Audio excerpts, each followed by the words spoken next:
But really excited. You know, Phil keeps saying like, dude, I'm super jacked for you to meet Jeremy. Like every time I pull him up on my Insta or whatever, he's in Dan Locke's kitchen fucking counting $100 bills, or, you know, there's smoking Benjamins just for fun out of Dan Locke's Lambo.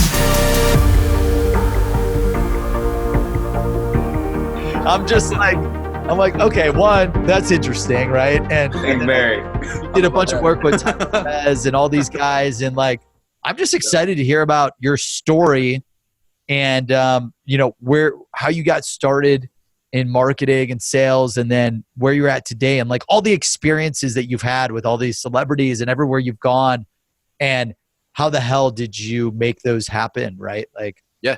How is this guy, Jeremy, out in California, right? Or you're out in California now? I mean, Miami Beach. Miami. Miami. 2017, I had 3 offices, 2 in Beverly Hills, 1 down here in Miami, 27 staff. And then late 2017, almost fired everybody, fired almost all our clients, scaled back down specifically to Miami, made about twice as much money, net a lot more money too. And then started working with a lot higher level people at the same time. So higher ticket. Fun time. Yeah, higher ticket, but also just higher profile people. Because what I found is people didn't really want to hire agencies. They wanted to hire specialists. You'd rather have like the Navy SEALs Team 6 rather than an entire army in some cases, depending on the situation and circumstances that you're in as a personal brand. So we built our business around what people wanted at the higher levels rather than at the mass market levels of personal branding. Yeah, I love that, dude. That's awesome. And like, you know, I know you, so you're doing the Megalodon Marketing, right? And when you say like go-to personality digital agency, so it's just working with people that want to like be the biggest thought leaders in the world, like the biggest. Yeah. So a lot of what we do. So yeah, 4.5 years ago, I was working with Grant, and it was really fun. Grant Cardone, learned a lot, like expanded my thinking exponentially. And when I left and I started up my marketing agency, the reason I called it Megalodon Marketing, like symbolically, I only wanted to work with the largest people out there in the marketplace. And I looked out there and I saw everybody, like, dude, there's 100 millionaires, there's billionaires I've talked to that just don't have their shit together on the internet, and they don't know how to. And that's not necessarily the type of person that we're looking for. We're looking for the people that are in the information product space. They have books, they have events, they have masterminds, they have like upsells and inner circle programs. But more importantly than anything else, like the foundation of all of that is they have a really high desire to actually help people at scale. Our goal as an agency is to take people to 7 figures a month. So that's our game. We have a list. There are 23 very specific traits. I call my perfect client traits. We do not take anybody on outside of the people that meet all 23 of those specific traits. Because like I said, we look to play a specific game of taking people to 7 figures a month. And usually those are the guys like, for example, Dan Locke. He was at $300K a month in March 2018 when we found him. Under a year, we helped him bank more than $2 million a month. It's been a pain in the ass, to be honest with you. You get him from $2 million to $3 million a month. But long story short, yeah, it's been a fun time. Dude, that's insane. So he was doing 2018 like around 300K. Yeah, March of 2018. He launched. The crazy thing is he launched in October of 2017, and then I found him in March of 2018. So he managed to do a couple $100,000 a month, which, you know, the personal branding space is really not that much. But still, I mean, it shows you have your shit together if you're doing a couple $100,000 a month in any business. Yeah. And I love working with clients. One of our traits is that they understand the game and like what we're doing. That's like 3 to 4 mil. Right. Yeah, and it took him a year to 2 years using what, webinars and funnels? Well, it was a really simple funnel. Yeah. We had 3 main things. We had a book funnel for his book called FU Money, which we'd give away for free digitally. And the ads for that were great. They're great. Very, very polarizing, very like disruptive and like outside of what people had already seen in the marketplace. So it was also a new hook. What he identified. So the book was too, right? Like that's how I love that title. Yeah. Nobody had really come out and like been controversial about making money yet. And then in addition to that, there was a big opportunity in that exact window for a sophisticated sales personality brand to come out. Although I agree there's a lot of salespeople out there and sales trainers that teach sophisticated sales, nobody did it at scale. And that's the opportunity that Dan Locke saw. He saw that people like Grant were pushing like the hard sales and, kind of being a little more aggressive on how they were teaching people things. And not everybody out there in the marketplace felt comfortable with that. So he saw an opportunity to do this high ticket closer program, specifically what we did. And that was sold through a webinar. It was a $2,500 investment. And then a big part of the revenue as well would come from 70% of the student base upselling to his Inner Circle program. And then he had a once a year event as well called Closers in Black, which is actually happening right now. And when you say, so you're like, he's like, okay, we should do this high ticket closer program. So which is a training course, right? And then drive people. So the webinar, how long was the webinar? About 2.5 hours. Yeah. And the product itself was very different than everybody else's product out there. It was a 7-week live class. So once a week you join into a training that would be about 3 to 4 hours long. Whereas most people, they sell on-demand courses rather than these live classes. So he had a really high attendance rate. He really gave a fuck about the students. And that's what mattered a lot inside of this model, was that most of these other people selling courses, they were just doing it because it was no delivery. They could pretty much just sell somebody a video course, give them some assets, and then put them into a community that they never participate in, and boom, they're done. Dan looked at that and he said, I'm not just going to sell people a course. Like, I want to sell people something that's really going to get them a tangible result. So what's the best way I can do that? So he kind of built his offer around that. Dude, that's awesome. So did you work with him on the webinar? Or did he already have the webinar done? When he already had his webinar done. We didn't do too many iterations on like testing different webinars. When I first got with him, it was more about— Did you get the webinar idea from Russell? He was a part of Russell's Inner Circle program, and he was a big part of Russell's community for sure. Program, by the way, how much is the Inner Circle program? 25, 100? When I was at his Funnel Hacker Live, I didn't go into the event. I was there. I just followed Dan around while he did like 17 JV deals while the event was going on. And I walked in during the very last part when he pitched it. I think it was 25K. Like Jordan Belfort deals or what? What do you mean? No, so JV deals, joint ventures. So like Dan's program, JV. Sorry, JV. If you have somebody else that has a community or has courses themselves, you just link up and you can promote theirs. They can promote yours. Dan's rule is he never promotes other people's product, but he allows other people to promote his and get a commission on that. So most of these course creators out there, they have communities of people they're not really selling offers to. Dan will do a joint piece of content with them, potentially do a joint webinar. We'll build out a custom funnel and then rev share. Kick them back some money on the students they send over. That's sick. So he was already part of Russell's world. Like, hey, we should do this 2.5 hour webinar. Dan was a very well-educated marketer. He was very well paid. Most people don't know this. Do you know the company Pandora, the jewelry brand? He owned 50% of all the online sales that came in for 3 years before they had to buy him out because they were paying him out so much money and they went public and they blew up as a brand. But he made a ton off that. He's in real estate, not just in Canada where he's located, but over in Hong Kong he has a bunch of real estate. He's as a copywriter, like prior to doing what he does now, and as a consultant, and as also he calls himself the king of high ticket sales because he was selling big deals and getting big commissions on it. Besides just the Pandora thing, and that led him into further studying how all these people were in the course game. That's how he got into Russell's program and. Just decided to go at the market the way he has now. No, I love that, dude. I love that. So before he was like Dan Locke, the personality, he was doing marketing, or what was his background? Yeah, you could call him a marketer for sure. Like marketing his own business of Pandora, like an affiliate marketer for Pandora, or was he hired by Pandora? So he walked into a jewelry store, and I don't remember the square footage of the jewelry store, but long story short, in like a little corner of the store, the owner said, Dan, this one little corner of my store right here does $1 million for me in a month. And the entire rest of the store, like this makes more money. This one little corner makes more money than the rest of my entire store. And, Dan at the time being a marketer and coming into that business as a consultant, he said, well, I'll tell you what, split the revenue with us.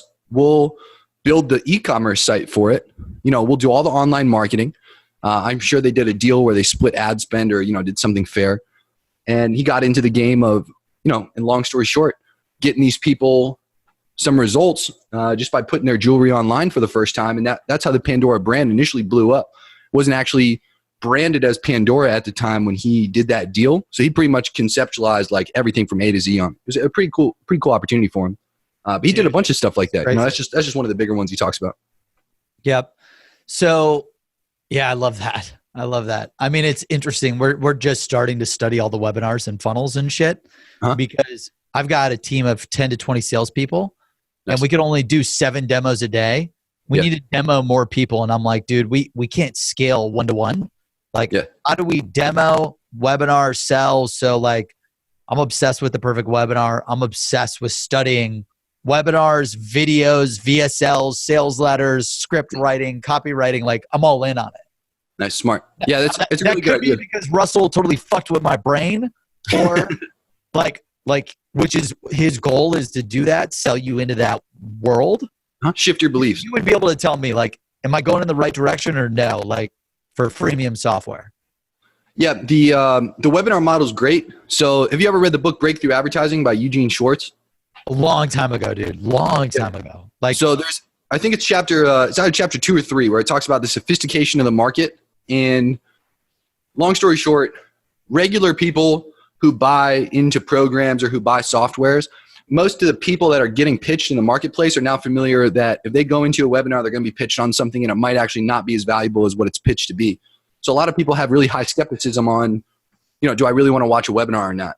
So your job as the person who's selling things to the market, you have to stay a few steps ahead of the sophistication of the market. So that means that a webinar is still going to work because not everybody out there has gone through a webinar and has that jaded perception of I'm going to get scammed if I go into this thing. But there are a lot of people, potentially a majority by now, that do have that skepticism. So there's a few different ways you can do it. Like Jeff Walker, the book Product Launch Formula, he has a pretty good concept. The new term for it is called a trust funnel, but it's really just a product launch funnel where you get people to opt in for a concept. You pretty much do like a horizontal webinar. So you break down your webinar into like 4 videos or 3 videos. One of my clients, Garrett White, he does 7 videos, and you know, you put people through a process where you essentially sell them on the same kind of thing. Like, I'm going to show you how to do X, Y, Z, but you break it down over a few days in a series. You create a little chat bot with it. Also, closing people through DMs is really strong. You can get a few people to access your Instagram at one time, or you know, access your Facebook Messenger, and you can just make call to actions more to have people message you, and then you can have those one-on-one conversations at scale. Especially if you have 10 to 20 people that you can deploy.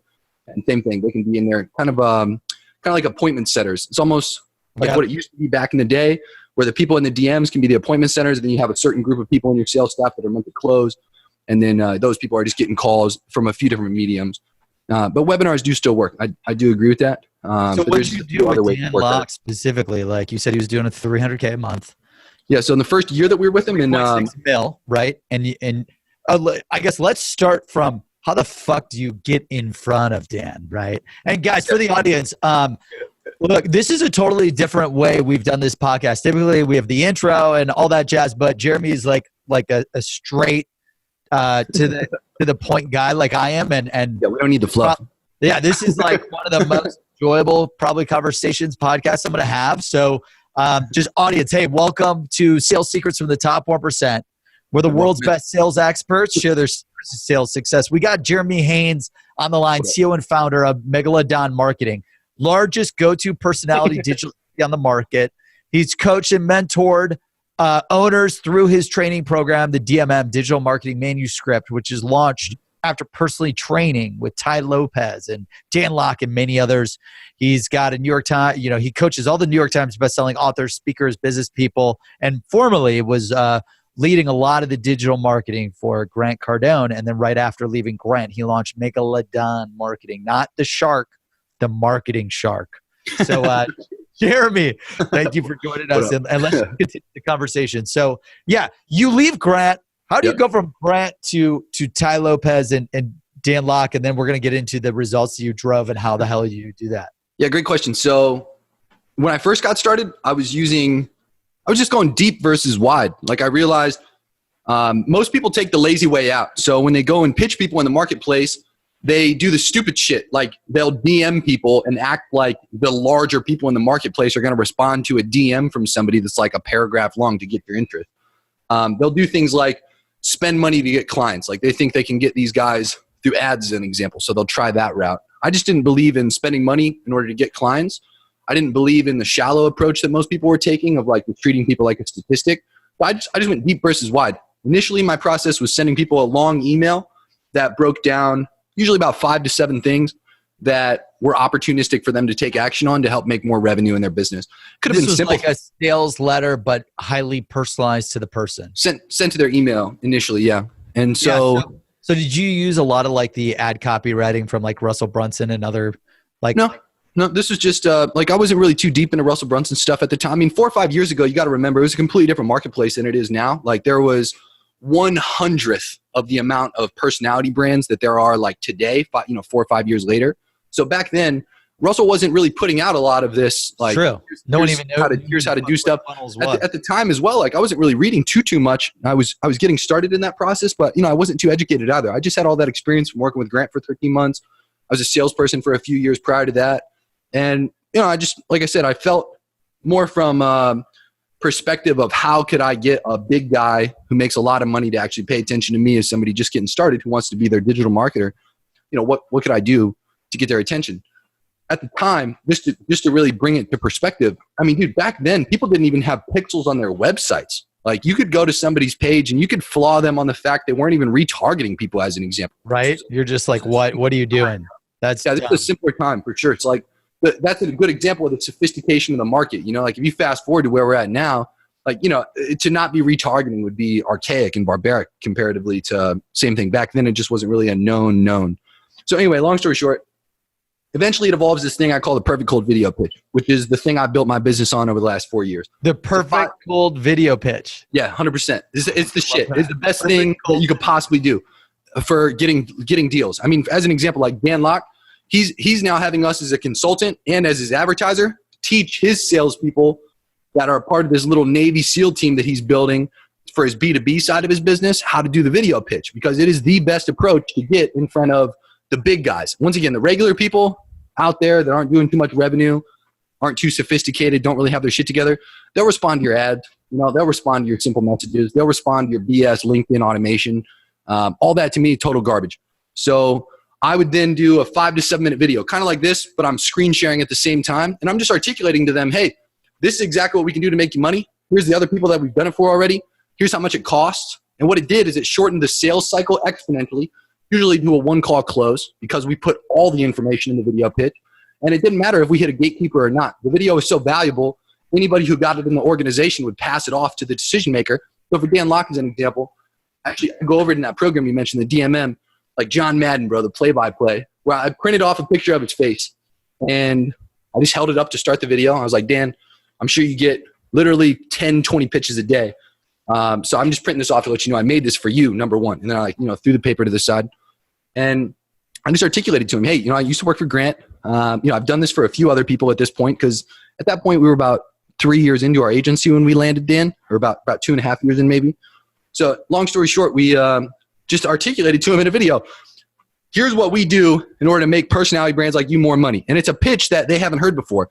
There is an absolute epidemic right now of people who are personal brands that post content that is extremely low quality, or even if it's great quality, they do not spend money to distribute their content towards their future customers. You go to their Facebook page, you can go to their Instagram pages. Based on the view count, you can tell right away if they're spending money to target their ideal customers. 99% of them are, not an exaggerated statistic. Yeah, 1% of the entire. I'm fucking up on. This is something that we're working on right now. Like, it's really simple. It's the cheapest thing. So here's my perception of the personal brand market. Everybody is a mall salesperson. Okay. Yeah. You have a family? Fiance. I just hustle 24/7. But you ever been walking through a mall and had somebody walk up and pitch you on some random shit? Yes. How's it feel? You're like, dude, I'm fucking busy. Don't bother me. Okay. That's how people are on the internet. Hey, sign up for my webinar. Sign up for my PDF. Fill out my lead form, even though you've never heard my name before and never heard of my company. You're pitch man. You're a mall salesperson, but you're on the internet. And this has been handed down generation after generation by these direct response marketers. Back in the day, before the internet, we had people sending letters to people. There was a hard cost associated with that. So the marketing that we as internet marketers look back on and study Sure, it works, but it is extremely disrespectful to the 98 or 99% of people who are not going to respond to your stuff. They get the feeling like what you just said you get when you see a mall salesperson come and pitch you, except they experience it through the internet. Yep. And you as a human, you don't get the feedback loop of knowing that a bunch of people are looking at you and going, ugh, that's fucking gross. Why are you pitching me like this? You don't get the feedback. So you don't know you're doing anything wrong. So then you keep doing it. Sure, you might get a 2-to-1 or a 3-to-1 ROI, but that's like, what in the world are we talking about? If you would have converted 1 to 2% of the people that you pitched, let's compare this to school. If you get a 1 to 2% grade in your class, your parents would probably beat your ass and you'd probably get expelled from school from how low of a grade that was. For some reason, converting 1 to 3% of people is like the norm. Like business owners, they start their ads and they're like, we just need to convert 2%. It's the worst statistic imaginable. So I just, from the outside as a younger person, I looked at it and I was like, dude, this is not normal. This is awful. And I'm not going to do what all these other guys are doing. So I just started digitizing a real life sales process. Okay. I started thinking, what do people need to know first? And then what do they need revealed to them next in order to have a higher probability of buying stuff? And I'm going to respect people in the sales process that way. Then I went into the Facebook Ads Manager. You can do this on YouTube. You can do this on LinkedIn. They have these things called social audiences. This is the modern day email marketing. People build lead lists so they can retarget them, email them in the future, and potentially make more money off them. To be clear, email open rates are like 20%. People don't do basic math. You're getting a lead for $5, only 20% of your emails open. That means you actually got a lead for $25 because the other 4/5 of your entire email base that you just built aren't even responding to your stuff. Social media retargeting, you can retarget 100% of people. They don't opt in for it. They can't opt out for it. So if you give me your attention, I can retarget you based on the threshold of attention that you gave me. I can retarget you by you interacting with my Facebook or my Instagram profiles. So all I did, and it's extremely cost effective, by the way, because Facebook, Instagram, YouTube, LinkedIn, where do they want to keep people's attention? Yeah, in the platform. Right. So everybody out there that's taking people off the platform, they're getting charged out the ass. They're wondering why their costs continue going up and they're getting horrible ROI. It's because they're disrespecting people in the sales process. It's because they're doing the thing that these platforms, the opposite of what they want you to do. So in my process, I keep people on the platforms for the first part of the sales process. I put strategic content in front of them, frame them. Content to me is belief management and future objection handling. So just like you're saying, Russell's managed the beliefs and shifted your perception. That's all you do on the internet. Yeah. Each piece of content is an opportunity to frame. Internal beliefs, external beliefs, yeah. Yeah, so you get to the point where you frame the person, then it makes more sense to make offers to them, drive webinars in front of them, because they're actually going to be open to it. They're going to be responsive to you because you've actually given them the respect just like you would in real life. If I walked up to you in person and I tried to talk to you for 2.5 hours and then I just pitched a $2,500 product, you'd be like, dude, what the fuck? Get away from me, It's like a timeshare pitch. So my point is, just if you digitize a real life sales process, that's essentially what we pitch people in these video pitches, to answer your question. They connect to it because they're like, oh, wow, I'm not doing that right now. That's a fantastic strategy. And we've already done it for other people at scale. And we've already helped people get to the 7-figure a month level with that dozens of times, 7 times to be specific. And long story short, they then see that as an opportunity to do it themselves. And then they hire us in to do it. And somebody like Dan's the perfect example. He was open to have us teach his team while we do our part of it with the hands-on advertising. And he blew the fuck up in under a year, doing more than $2 million a month. Most people, they just don't have a team of hitters to kind of work alongside of us while we do that. So when you say you digitize the sales process, so okay, he had the webinar, and then so picking a laser niche and then doing a one-to-one sales video, like what do you mean digitizing the sales process? And if that's the answer, that's okay, right? Because if you do a one-to-one sales video for Dan Locke and you nail him, that could be 5, 10, 25, 50K in MRR, right? Whatever it is. I don't know what it is, but there's 25K. It could be a big account. So what does it mean? Like what do you mean? So what'd you do with Dan Locke? In real life, the only reason that so let's just backtrack real quick. Humans only give their energy, time, and resources to things that they expect to get a return from on the time, energy, and resources that they've put into it. So if I give you time and energy, 1,000%. and you don't return my time and energy somehow, I'm going to be pissed. I'm going to not do business with you again, and I'm going to go somewhere else. Okay? Let's just foundationally start there. That could be with anything. It could be with a friend. It could be in a relationship. It could be in a business transaction, anything. It's just how humans operate. Okay? Yep. So now let's apply this to the internet real fast. Before somebody is going to go into your webinar and give you 2.5 hours of their life, let's get a simple question out there. Have you ever almost died? Fuck, my startups almost killed me a few times. Yeah. Yeah. Well, so check this out. If you've ever actually been near death, or if you just remember that you're going to die one day, dude, 2.5 hours of your life down the drain on something that you're going to feel scammed on afterwards is not something you're going to do again. So if somebody's gone through a webinar once, they're going to remember every other webinar in the future. They have a really low probability to respond to, because they've potentially already had that skepticism ingrained to them from where we're at right now in the marketplace, okay, from the sophistication. So to get somebody to give you attention and to get somebody to care about you, you have to apply some cognitive biases into your marketing efforts. You put a regular piece of content. This is 60 seconds long or less, so you could use it on both Facebook and Instagram. Your goal is to get people to watch 10 seconds of it, because the average attention span in the news feed 7 seconds, 1.8 seconds per post. The average person scrolls from the top of the torch of the Statue of Liberty down to the toe. It's about 356 feet per day. So 1.8 seconds, 356 feet of content, okay? So your goal is to get somebody to watch 10 seconds of your 60-second video. And your goal is to establish 3 biases: authority, social proof, and curiosity. Now, let's just backtrack again. If you're walking, let's say, through the mall, okay? And you see a store that had, let's say you're just at the Apple store, okay? You don't know a new iPhone or a new Mac's coming out, but you see a long-ass line wrapped around the block, starting from the Apple store, like all the way down the block. Walking past it, are you going to look to see what's going on? Yes. Are you going to have a little bit of natural curiosity that's just like, what's going on there? Yeah, what the fuck? What if a fight breaks out while you're walking down the road? Are you going to stop and be like, oh yeah, look, what's going on over here? Yeah, yeah. And it just takes over you. You don't really have a choice. It just happens, right? Yeah. You're just in That's an example of the bias for curiosity and social proof, okay? Now, authority also plays into that equation.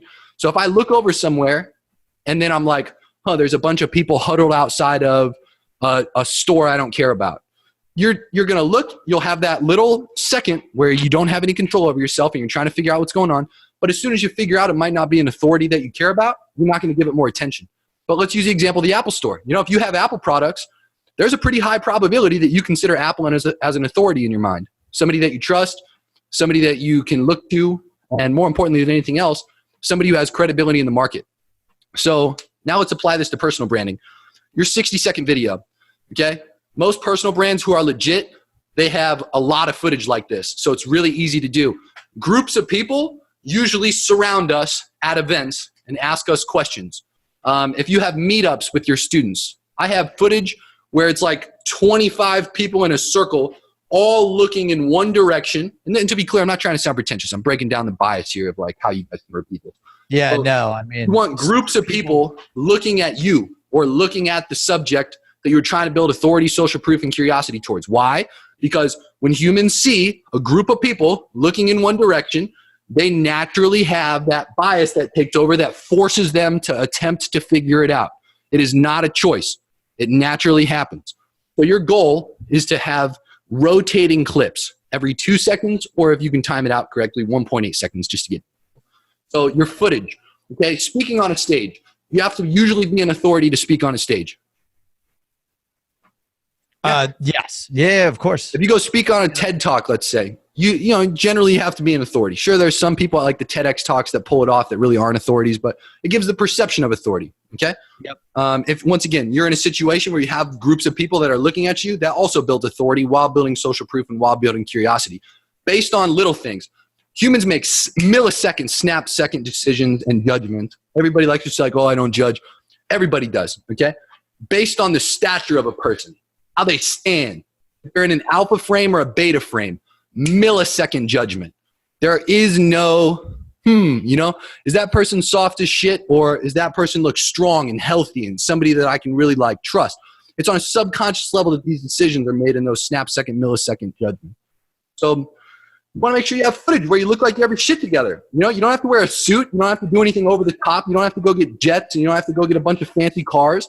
But to be clear, people know what those things cost as well. So if you do incorporate some materials, it also helps for the law of association. But every 2 seconds, you rotate a clip of authority, social proof, or curiosity-driven shots. You have some. What's the most powerful way to get introduced to somebody? I don't know. What do you like? If I get introduced to you by one of your business buddies, I thought you meant like if someone's like writing an introduction to your. No, even with like a relationship, you know, like if you have a friend that introduces you to somebody, that person has an extremely high probability of transferring the trust they have in that other source to you automatically. So the referral is one of the most powerful ways to get people to do this. So over that 60-second clip of all these little montage shots, you have somebody else that's talking about you. Usually this comes from somebody introducing you on a stage, introducing you on a podcast. An example could also be audio you pull from this. So in mine, it's one of my clients. I'm speaking on his stage and he's like, you know, ladies and gentlemen, let me introduce to you the man who used to work. I met him through Mr. Grant Cardone, helped make millions of dollars a month as the digital marketer. He's since helped Dan Locke gross over, and at the time it was about 1.5 million a month. So he's like, he's helped Dan Locke make over $1.5 million a month. He's the one responsible for all the ads. You know, without further ado, ladies and gentlemen, Jeremy Haynes. And then there's a few other people that we cut over that, like Ty Lopez's head sales guy who's got like a British accent. You know, he's introduced me at a mastermind people paid $10K to go to. Same thing, like great things were said. He's like, Jeremy's helped us with our marketing, with our sales. He's helped our sales team. You know, he's helped Ty, you know, without further ado, Jeremy Haynes. So these two pieces of audio over that footage, as an example, are the best piece of audio to use. To be clear, 80% of people watch videos without sound, so make sure you have captions if you're going to do that. But yeah, long story short, you put that video in front of people who you want to sell, okay? You do not pitch them first. So digitizing a real-life sales process, the first step, you got to get that type of content in front of the people that you'd usually be targeting to buy your shit through a webinar or through whatever other mediums you're going to use. So your goal to get these people to watch 10 seconds so you can establish those 3 biases, then you're going to target them with more content. The process, once again, is now that the human who has seen your content actually has a higher probability to give a shit about you because you've established the right biases to let them subconsciously know that you can be trusted, that you're safe, and that you're somebody that you can invest time and energy into and know that other people are already getting a return on the time and energy that they're putting into me. Does that make sense? So your goal is to get people to trust you on that subconscious first. Because then taking notes on my phone right now, dude. I'm writing all these notes. They're going to be open to like hearing you and like listening to you. Otherwise, they won't care. And to be clear, the conscious mind, 20 to 40 neurons per second to fire off. The subconscious has 20 to 40 million per second to fire off. So you do not give a shit about the conscious mindset. You care about the subconscious mindset and establishing the right biases to get the human to care, trust, and understand that other people are already caring, trusting, and understanding of you. Because once again, social proof is one of the biggest elements. There's such a small portion of the population that are first movers that'll do things and take actions and believe new thoughts that aren't already proven by other people. Everybody else on the planet requires other people to have already done something for them to trust it themselves. So that's what you're trying to do in that first video. And when you say social proof, what do you mean exactly? Like, what? So if I see that long line outside of the Apple store, there's, let's say, hundreds of people lined up. I'm already going to believe that whatever they're lined up for is also worth it for me because hundreds of people are already showing me in real time that it's a good thing. If I'm the first person in line and there's no line behind me and I'm the first person to buy a product, I have to be what's called a first mover. I'm the person that's proving that the new thing or the new way to think or believe is a thing that other people can do too and get results with. A first mover, very small portion of the population, very small. The rest of the entire population on our planet requires to see and know that other people are already doing what you want them to do. So is that like case studies? Is that like testimonials? Is that like videos? No, that's selfish shit. What I'm talking about is the subconscious stuff that's done through snap-second judgments, okay? The case studies, they don't give a shit about because they don't care about you. Testimonials, they don't give a shit about you. They don't care about you. The first thing to do is to get them to care about you on the subconscious level by proving to them that you are a safe investment of their time and energy. You do that through visuals. Like I said, you do that through, Apple doesn't stand outside and say, here's a case study from some iPhone users who like their iPhone. They don't do that. They just en masse have reviews. They have shots of thousands of people running into their stores on days the iPhones come out. That makes everybody else out there in the market who's considering buying an iPhone, they say, okay, that's a trusted phone. I'm going to go get it. They don't even question the purchase because they see other people are already getting good results with it. It's the same thing in personal branding when we're selling courses. Everyone to fucking wait outside Manhattan Apple Store and like took a picture with the news and said, wow, look at this. Everyone's lining up everywhere nationally. Exactly. And everybody else out there who's just like in middle America is like, oh yeah, sweet. I'm in. I need to get that phone. Everyone's getting it. Oh my gosh, I'm going to miss out. I got the FOMO. Yeah, exactly. Yeah. That's interesting that you say the subconscious. Like, well, most people don't study that. Remember that the conscious mindset is only dedicated to figuring things out that you don't yet understand. So if you have a new piece, there's a good book called Thinking Fast and Thinking Slow. I don't remember the author, but really good book. Talks about these two systems in the mind. So in your day-to-day, if you pick something up and you don't know how to do something, what happens is your subconscious transfers that data to your conscious. It says, hey, I don't know about this. Can you give this some attention? And then that's where your conscious mindset kicks in to try to figure it out. Whereas everything else, if you already understand it, if you already have a judgment about it, if you already have a belief about it, your behavior is autonomous and your conscious mindset is not involved. Because once again, the conscious mindset is only dedicated to figuring things out that we don't yet understand or know. So long story short, you're marketing towards the subconscious in these first videos. The videos that follow, when you hear me say like digitize a real life sales process, it means that to keep in mind, I'm going to backtrack real quick. Content is for belief management and objection handling. So if you're going to sell somebody on sales training as an example. Yeah. Like we don't even consider themselves. So like Seamless delivers the world's best sales leads. We believe that you're one list away from making the life, the marriage, the cars, the houses, the vacations you want a reality, right? So let's just say sales lists, sales leads. So let's talk about regular people real fast. Regular people don't believe anything you just said is possible for them. They don't believe they can quit their job. They don't believe they've been told by their parents their entire life or friends, hey, making money is evil. You have to do dirty things in order to make a lot of money. Or they say things like money's the root of all evil. And they literally have beliefs that money is a bad thing and that it doesn't actually help people. They start to have these beliefs that are wrong, like flat out wrong and limiting and contracting. And long story short, that's how almost a majority of our entire population exists today. They just are in this fear-stricken, contracting state. So the first thing we've got to do, once again, in a real life sales process, we get people to care about us, but then we've got to shift these beliefs. Because if we don't shift these beliefs, they're not going to take the action that we want. Like if I'm going to try to help somebody make money on the internet, there's a wall of beliefs that are going to hold them back from not making money until those beliefs are shifted. That opportunity that you want them to take is not even possible because there's limiting perspective to hold them back from even considering the opportunity that you're presenting them. Does that make sense? Yep. So you first identify what are these beliefs. So every industry has a very specific set of beliefs, but usually depending on if you're in a biz op as an example, like you're selling somebody on a new opportunity or a way to make more money as an example, usually there's a pretty consistent amount of beliefs that are usually pretty similar that you got to manage. To be clear, if you only go after the market of people that are already ready for your offer, there's always going to be a group of people that are ready for you, that'll hear your pitch, and that'll do business with you. That's why the direct response marketing works. When you want to make a lot of money and you want to scale a big business, you have to take responsibility for creating customers in your market rather than just tapping from the existing customers that are buying stuff like what you're selling. So that's why I'm communicating this, is when you take responsibility for creating customers in your market, which is called mass market, you're dealing with limiting perspective to get people into your market in the first place. Does that make sense?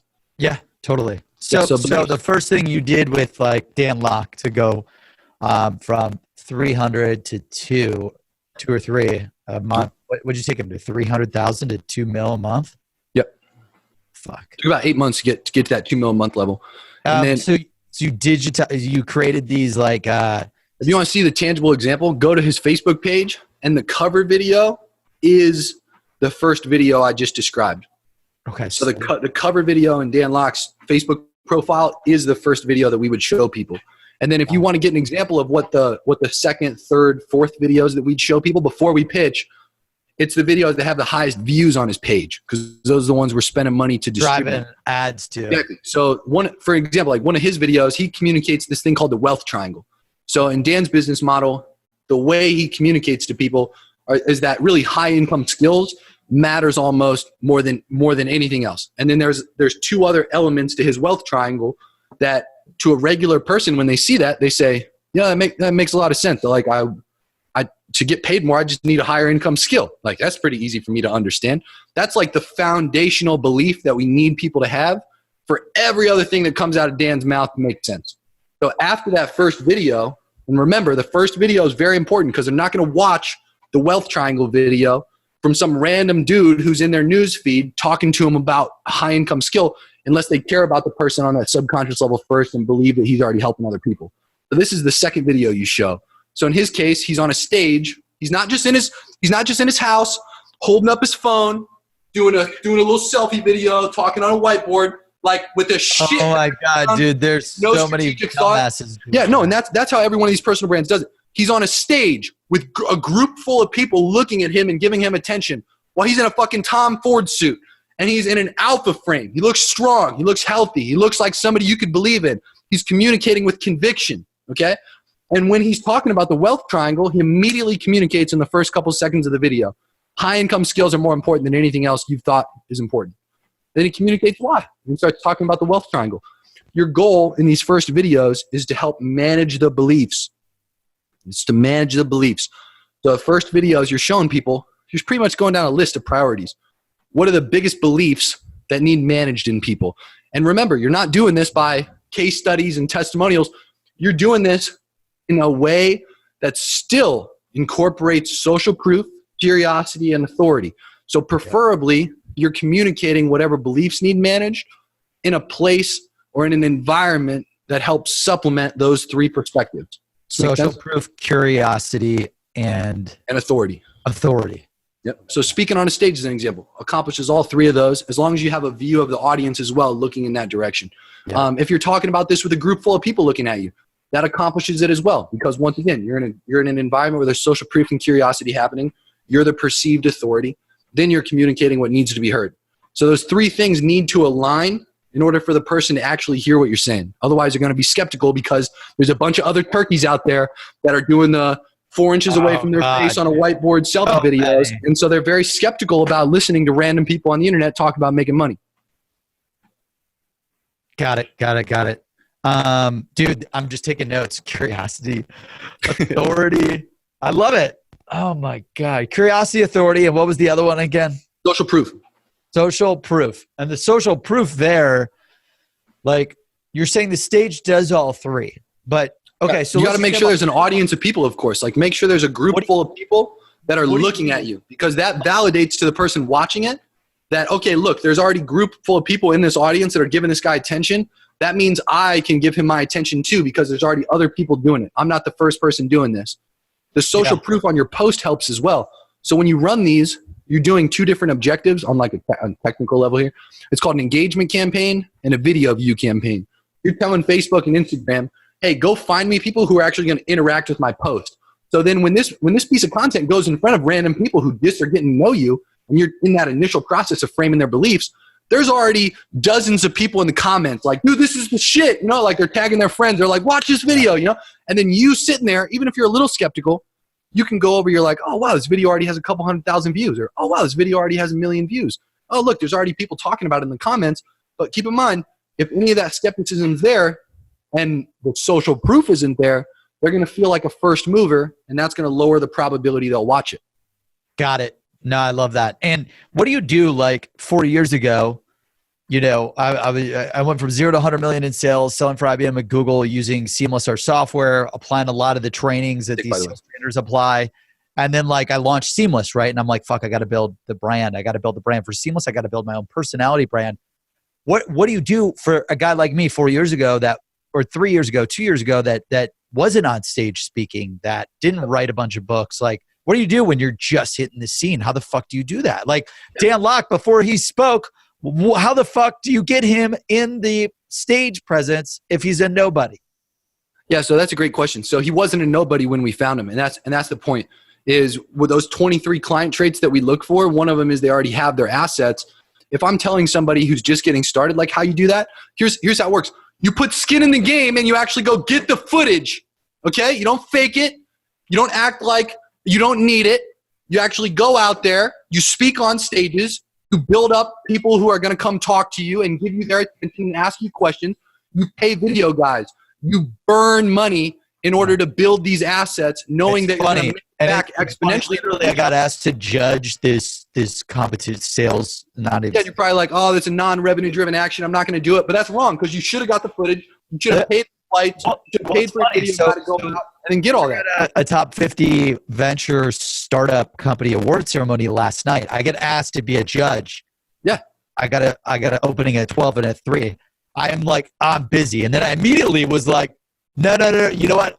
I'll do 3. And I had my video guy at the awards ceremony. I'm like, yo, Nick Mason, I don't want to do this, but I'm going to do it for the footage, like you're saying, because like I'm just now starting to see like, fuck, I need the B-roll. Yeah, that's exactly what it is. I go to an event the other day. It maybe had 20 to 50 people in the room. I don't give a shit because I know literally 400,000 people are going to see that exact video, and that the few people that are at the front of the room while I have my camera behind them are going to make a bigger difference in the footage and the impact that happened from that, rather than just the 25 or 50 people that are in the room. So yeah, you start taking actions like that because you see how they play into getting you a result in this larger sales cycle that you got. That once again, you're trying to get assets to use in the future. And usually it takes a little bit of time, like, because events don't happen every day. Opportunities to be a judge don't happen every day on an award show. It happens through time. And that's usually where most personal brands flop and why there's such a significant difference between the Grant, Dan Locked, the guys that are out there that are at the top levels of the game versus everybody else. It's because everybody else does not do the hard strategic things to get to the point where they are perceived as the big guys. Yeah. It's hard. It's exhausting. It's not easy. It takes money. It takes time, and it takes resources. That's the best part. You don't want it to be easy because the harder it is for other people to do it, the less people that there are going to be doing it. I love that. Damn, that's so crazy that you're working with these personalities to like analyze, because there's hundreds of personalities that are doing the webinar, hundreds of personalities with the fucking camera. Yeah. Hey, it's Bobby. I'm here in the studio. I'm in my car talking about random stuff I just heard from somebody else. I'm going to tell you how I close 30 to 50 agency clients on average every single week with my 3 secrets. Yep. Hear that shit every single day now. It's funny that you analyze like stuff that I've never heard being analyzed. That's crazy. So because I'm not pulling what I'm saying from books. I just I've done all this through just thinking, and being like, well, what are like people actually going to respond to instead of just the things that everybody else is doing. Most people, once again, especially if we're talking about the personal brands now, they're just going to repeat what they see other people doing in the marketplace because, we don't know what we don't know.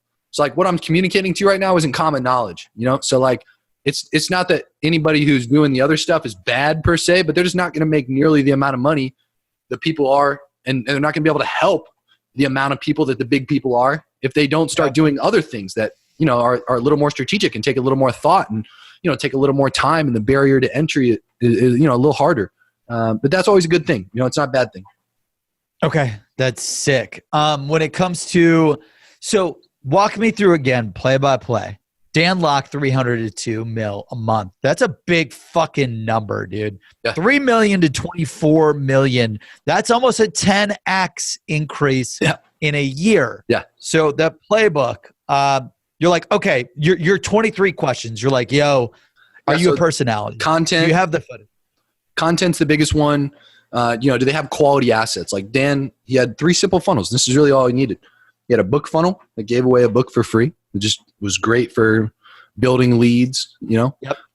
We built towards the tail end of that 2 million a month. We were building like 700,000 people a month into the email list, like getting the book. Holy shit. Then once people did that, we'd move them over to the webinar, and our remarketing would push them to the webinar. Our emails would push them over to the webinar. That was like where we wanted them to go. And then now, did he have a shitload of webinars, or was it just like one perfect webinar? No, just one webinar. Yeah, just one webinar. I got an asset problem where like I'll be like, okay, I need 12 books instead of 1 book. I need 12 webinars instead of 1 webinar. I got ADHD. just remember where your attention goes, results will flow. So like if you put your attention on 100 things at once, you're going to have 1% of your attention on those 100 things, and you're going to get a really small result comparatively to if you put 30% of your attention on the book, 30% of your attention on a webinar, and 30% of your attention on a sales funnel. You'll get exponentially larger results from simply, simplifying where you're putting your attention. So anyway, book funnel, webinar funnel, and then a sales page. And then, like I said, the offer was different, than everybody else's. Most people just come out because it was like a class, right? Everybody, they do like $9.95. Dan's was, we're going to certify you to be a high ticket closer. We're going to put you through a 7-week live class. We're going to expect you to show up. That's how you're going to get value out of joining into this course. So you had a really high quantity of people out of the total buyers that would come on to each live class. And then, as I said, on that 7th week, he had an upsell. So the people who paid $2,500 on the 7th week, they were upsold a $2,100 program to join into his inner circle. And that's essentially just ongoing training. Because keep in mind, after the 7 weeks, it's like, hey, that was it. Great job. You're a certified closer now. If you've gotten this far, here's what to go do. If you want ongoing training and you kind of want to join in on things like this once a month, here's how much it is, and it gets you access for this long. And then after that process, 70% of the people would upsell on that. So that was also a big revenue driver. And then, once a year event called Closers in Black, which actually is right now. And you can only go to that if you were a part of that inner circle program. Got it. So it was a $2,500 deal and then another $2,000 deal. Correct. Yeah. To stay part of that. Why did you charge way more for the inner circle? Because these guys didn't have any money for it. Not necessarily. I mean, it's not just about the revenue. It's really just about the result that we can get the students. The 2,100 was a good price point. Not too much, but it's a good amount of revenue to feel like you're making a strong commitment. Okay. No, that's sick. So 3 funnels, right? Just 3 funnels. Yeah. Book funnel, webinar, sales page. Yeah. And the sales page was sales funnel is like a sales page, checkout page, and a confirmation page. He doesn't do the shit where he upsells you like 10 things after you buy. It's just sales page, checkout page. Thank you for buying. Oh, that's sick. And it's this live program. I've never seen that one-to-many live program before. That's like a new thing. No, and exactly. Because you got to remember, once again, most people, they just don't care to actually think and do things strategically. They just go look at what everybody else is doing and they repeat those actions. Yeah. So in our world, we looked at that marketplace. Dan is a smart, sophisticated guy. Like, he really understands psychology a lot. And he just, you never swim where everybody else is swimming. You go the opposite direction. So he saw everybody else was doing on-demand courses. He said, I'm going to do a live class. I feel that's going to get the students more results. But it's also a different mechanism. That's what that's called. It's called a mechanism. So the marketing and the message, those are the hooks. But the way we get people results, that's called the mechanism. So if I'm selling you a course and it's on demand, that's what everybody else's mechanism is. If I'm selling you a live class, there's hope in your head that that's going to get you a substantially different result compared to all the other stuff you've potentially invested into that didn't get you results yet. It feels more serious versus just buying something that you've already bought before. Yeah, I love that, dude. I love that. And then when it came to, so he already had 3 funnels before he started working with you, right? Yeah, exactly. And that's one of our perfect client traits. They already have a few assets. They have a small team. So just like, how do I architect the ads to get them to these funnels, or the copy? Like, what did you do? So we do 2 things. So our initial job for 2 weeks was to be a consultant. We didn't do anything hands-on for the first 2 weeks. And that was because we pitched him on consulting. So in the first 2 weeks, we got with his advertiser on a 1-to-1 level, and then we'd have some team calls as well. And we just try to identify the most revenue-driven opportunities. That could be ads. It could be like increasing the marketing automation on the back end, doing something where like you increase the show rate to calls that are scheduled and things like that. Right. But for them, it was just scaling the ad. I mean, we use some different AI softwares. Like, one of them at the time that was really good was called Companion Labs. Not necessarily as strong of a tool to use now, like in 2019, 2020 onward. But long story short, at the time, I mean, that was a monster of a tool. So we just scaled the ads exponentially. Like, we helped them understand, because we do so many hours on a week-to-week basis. I'm not going to make up a number, but it's like literally, dude, tens of thousands of hours inside of these ads managers over the last 6-7 years now. So we know them inside and out. So usually there's just some very obvious opportunities, like testing some new ad formats, trying some new targeting options, adding in a few more countries, teaching them healthy ways to scale. There's just really simple things. And then as I described our strategy, we start to implement our ad strategy with content distribution and then a direct response to follow that. So in the first 2 weeks, he did an extra $250,000. And he was like, dude, I don't want to do consulting anymore. I want you to come in and like do this stuff hands-on because, you know, this is like really fucking awesome. So we did. And to be clear, you know, this is a big team effort. Like there's at the time that we started like 12 or 15 people that are on his staff. And, you know, it was really fun. Like working with like a team of very sophisticated people that handle like different departments. Like we had copywriters that work with us, you know, the graphic designers. There's an entire like 5 to 6 person production team. There's guys that handle YouTube exclusively. At certain points, we had people handling Instagram and like growing it, managing shout out campaigns and like all kinds of stuff. But we were handling the ads hands-on on Facebook and Instagram. And then, you know, a couple months into it, after we cracked the 2 mil a month mark, about that 8-9 month mark in, we had to expand out. You know, Dan came to me and he was like, you know, I feel like a one-legged stool. I want to diversify my ad spend from as much as we're spending on Facebook and Instagram, and I want to spread it out. And I want to use AdWords more. I want to do like more shout out campaigns. Like, you know, I don't want to be as reliant on Facebook and Instagram for revenue as I am right now. And that was a really smart play. So we started diversifying. That's when we became more of a consultant again. We had to like train all these other people in his staff. And there were other consultants that have come in through time as well that have trained the same staff. So his staff is truly like a sophisticated team of heavy hitters that are very well trained at this point. We still do some of the ads hands-on ourselves for different offers he has, but a lot of our role now is more consultant and advertiser. For the good, you know, chunk where we were scaling exponentially, we were hands-on ads, and that was our biggest role in his team.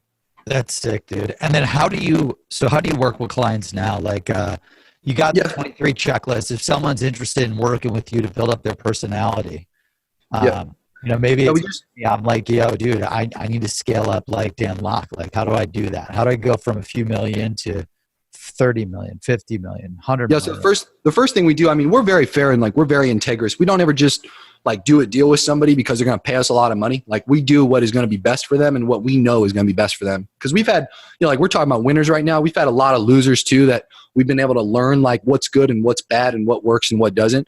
So now like those perfect client traits, you have to meet all those pieces of criteria for us to do a hands-on deal with you, because that's when we know it's safest for both parties that you can actually get to 7 figures a month. So we can set that expectation and actually do it. Yeah. What are the 23 checkpoints? Just fucking curious. Now I'm curious. Too deep to go through. But you know, long story short, like, we've been talking about a few of them. Like, yeah, they have a small team. You know, they respect our work. They understand our work. They're a marketing master themselves. Like, we like to make sure that the people we work with like really get the game. So if they're not on the same page with understanding how to play the personal brand game at scale, we go through an education process with them. We have 2 ways we do that. We either have them go through a consulting deal with us where we'll show up in person, or we'll just do it all digitally, get on calls with them and their team. We'll just do skill transfer, knowledge transfer. It's still a revenue-driven action because we're identifying things that are going to make them more revenue, just things we don't really want to do ourselves because we're not into the time and effort services. We're into the result-driven services.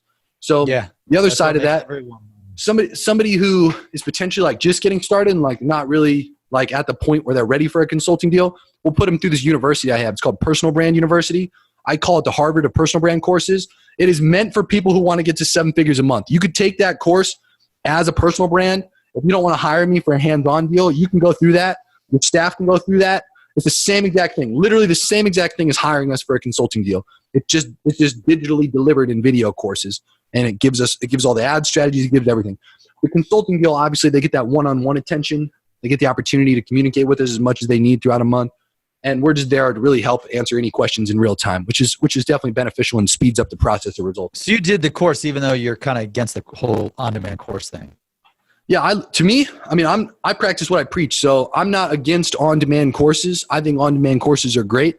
I just don't use courses as my main vehicle in my business. So I'm not like a Dan Locke or a Grant Cardone or, you know, somebody that sells like information as my biggest vehicle or my driver, if you will. My main vehicle is my agency. And I find that much more fun, and I'm much more passionate about that when it comes to like where I put most of my attention on a day-to-day basis. We still sell courses because after I taught in 3 Tai Lopez programs, dude, it was ridiculous. I got 10 to 20 people a day that would ask me questions about how to start and scale an agency. After you did how to do Tai Lopez? I taught in 3 Tai Lopez programs. So I taught in his SMMA program. I taught in his traveling. How did you get connected with Tai? So I was out in Hollywood. Like I said, in 2017, I had 2 offices in Beverly Hills, and 2 of my mentors at the time, they were doing a deal with Ty for like influencer marketing stuff. And I would go over to Ty's house anyway for like his masterminds and stuff like that he had. And one day my mentors introduced me to Ty, like when we were all at his house, like he wasn't having an event. It was just, they were over there and they invited me. And Ty just grilled me on questions about what I did for Grant for like 30 minutes. And he was like, I want to hire you, to come in and do a consulting deal with us. So when I did the consulting deal, that was in the time where they were launching his SMMA program, which was a social media marketing agency program. And they were just like, dude, you should teach in this. Like, you run a fucking agency at like $200K a month, like join in.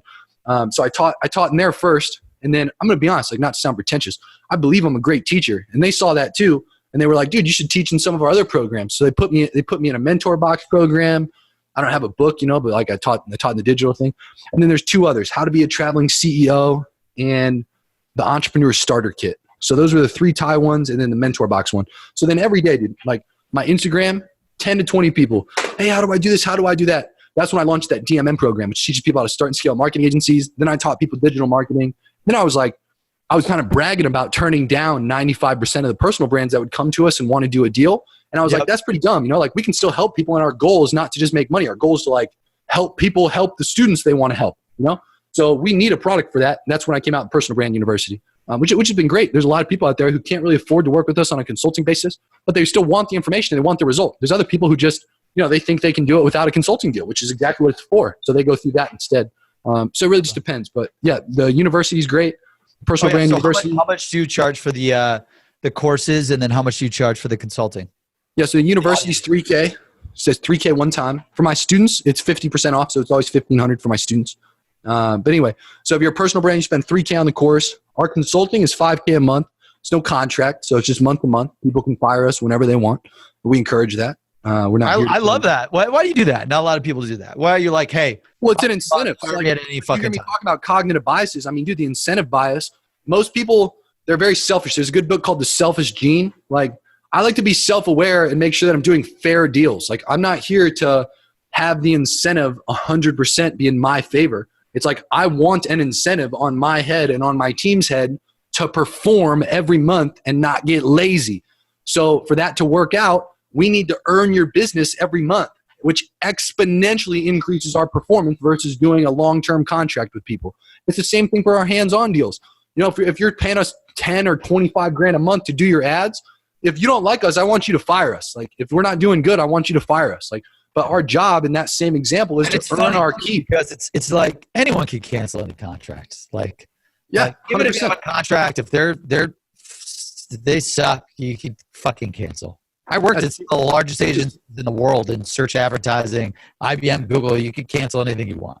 Yeah, no, 100%. But that's the thing. It's like, to most people, the perception of it, they don't know that. And then they think they're locked into a contract and they don't really think they can escape.